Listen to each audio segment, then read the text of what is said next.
Toth believed he had established a clear motive for the murder, and Lieutenant Dan Tennis would help him find incriminating evidence.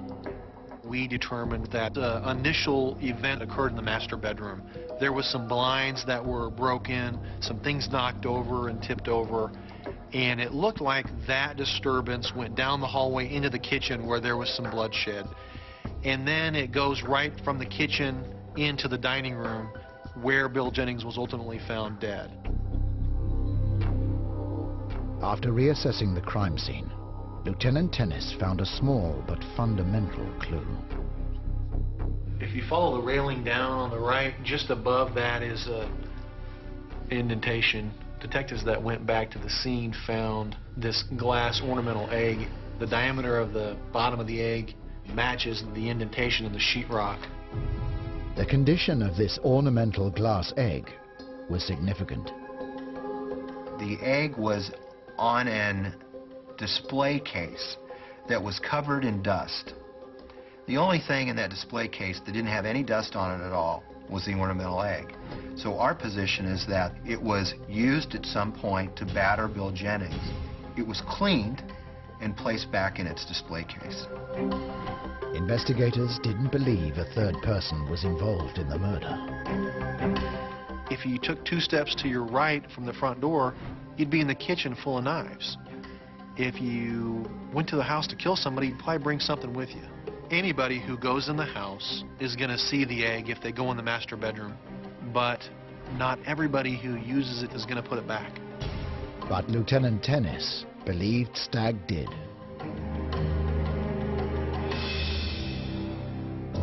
The defense contended the lack of blood evidence proved Stagg's innocence. There was just no trace of blood in Mr. Stagg's car, on any of his clothes, on his shoes, nowhere. But the prosecution challenged this. David Stagg said that he was standing in the bathroom in his underwear, brushing his teeth before bed. I had gone in to brush my teeth.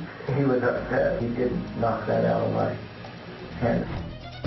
If Stagg had just been wearing underwear during the attack, he could have cleaned himself afterwards.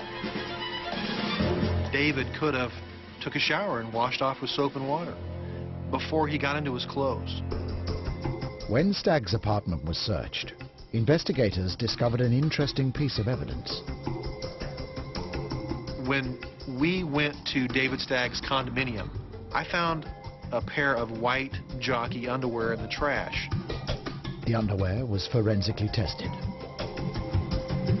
The crime lab said there was a salt compound in the underwear similar to bleach or detergent. The prosecution believed this was incriminating evidence. What we believe happened was that these were the underwear that David Stagg was wearing during the altercation. He went home, he washed them, he cleaned them, he bleached them. And that's why we weren't able to pull any forensic DNA or any blood evidence off them. It was an important breakthrough for the prosecution, but it was a small part of the forensic puzzle. Scott Toth's team had to chip away at all of the defense's scientific claims. They were now ready to challenge the suggestion that David Stagg's lack of injuries precluded him as Bill Jennings' killer. David Stagg had no injuries at all, period. That tells me that David Stagg didn't do this. Toth asked Dr. Michael Handler to reconsider Jennings' injuries. I did the autopsy on William Jennings. He had blunt force injuries of the head, torso, and extremities. Handler believed these injuries suggested he had struggled to defend himself.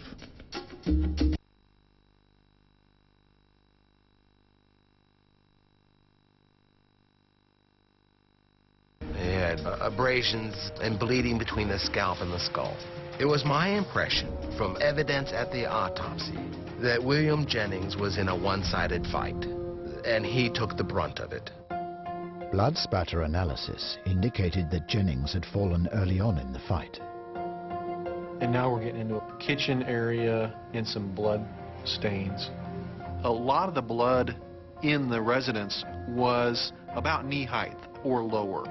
And what that told me was that the person who was bleeding was low to the ground. There's a lot more blood there than what you can actually see. It all went down into the carpet. Based on Jennings' injuries and the blood spatter analysis, Dr. Handler reached his conclusion. I think once he received serious blows to the face, he probably did not have much fight left in him and was not able to defend himself effectively. Therefore, the presumed assailant would have come out of this fight with very few marks of the struggle, and possibly no marks of the struggle. Handler's conclusion was a crushing blow for the defense. But to find David Stagg guilty of murder, the prosecution would require more forensic evidence. Evidence experts from the Johnson County Crime Laboratory could provide. My role was to process the scene for the development of latent prints. Fingerprint expert Lila Thompson discovered several unknown prints on a wine glass from the crime scene. It could certainly last a day, but when you start getting out several days, you just would not expect identifiable print to remain on a cup like that. But Thompson's expertise suggested otherwise. The age of those latent prints could not be determined. In other words, there is no technical method for determining the age of a latent print. To test her theory, Thompson examined a series of prints. Latent prints on any type of object, whether it's plastic or whether it's a non-porous smooth surface, can last any amount of time. And by examining that latent print, you can't tell if that is a latent print that was left there within minutes or within hours or within days of being placed on an item. Thompson's conclusion was critical for the prosecution. Anyone who would have handled that glass, regardless of the length of time, potentially a latent print could be left on that item. To the prosecution, the unknown prints were easily explained. We know that Bill had entertained large amounts of people at that residence within days prior to his homicide. And in a place where large amounts of people tend to gather, it's not uncommon to find unknown fingerprints. Toth believed this small but significant detail further proved the case against David Stagg. But to seal it, prosecutors had to address one final piece of evidence. One of the more serious points of contention had to do with an unknown sample of blood that had been taken from a fingernail scraping from Bill Jennings. Defense expert John Wilson had drawn a significant conclusion about the DNA.